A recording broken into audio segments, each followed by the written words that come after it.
So Russia is not going to budge, and neither will NATO. We're back to square one then, with very little progress being made.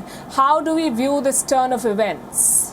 What's the mood like in the capital shaping this conflict? To discuss this and more, I'm joined by my colleagues, WION correspondents Julia Chapman from Moscow, Simon Marks from Washington, D.C., and Ollie Barrett from London. Hello to all of you from Kiev. Julia, Russia has dismissed reports that Macron and Putin agreed on de-escalation. What do you make of these statements? President Macron came to Russia with quite a lot of confidence that he could secure a deal from President Vladimir Putin. And although none was announced at the end of their press conference following more than 5 hours of talks, French officials were briefing yesterday that some commitment had been made. The Kremlin has dismissed that. It has said that there was no promise given to the French president. And indeed, even if there were any arrangements that had tentatively been made, they weren't up to the French president to deal with. He had to go back to his allies to consult on all of the subjects that he discussed with President Vladimir Putin, and Russia was very insistent that it sees NATO as being led by the United States, not by France. So it wants to continue negotiating directly with Washington. That's a process that's been going on for many weeks now. Russia is still trying to engage on these security demands that it has for European security infrastructure, and those discussions are still continuing. Simon Marks, are there concerns in Washington, D.C. that while its allies are busy talking and pushing for diplomacy, Vladimir Putin is only bolstering his forces?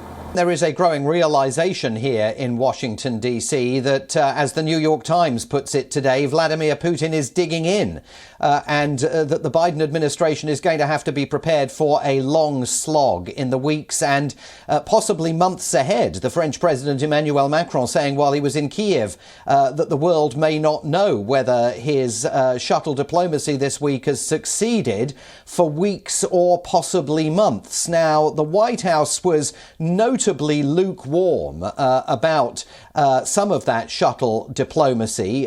Here on Tuesday, White House officials said they would welcome any kind of diplomatic breakthrough that the French president was able to achieve in efforts to defuse the crisis.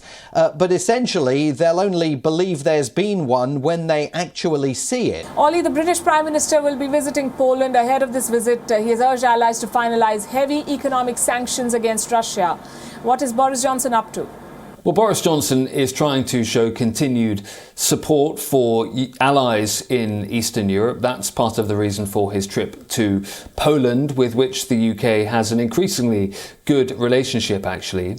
Boris Johnson also visiting NATO in Brussels. He'll hold talks with the NATO chief Jens Stoltenberg. They'll hold a joint press conference on Thursday as well. And that's also Boris Johnson trying to show UK support behind the NATO military alliance in the face of what is perceived by many as Russian aggression towards Ukraine and that potential for an invasion, which of course Russia denies it is planning. And this is just the latest in the British diplomatic flurry to try and show, as I say, support for the region, support for NATO, the possibility of deploying further resources to the Eastern European region. Julia, Simon, Ollie, thanks very much for those updates.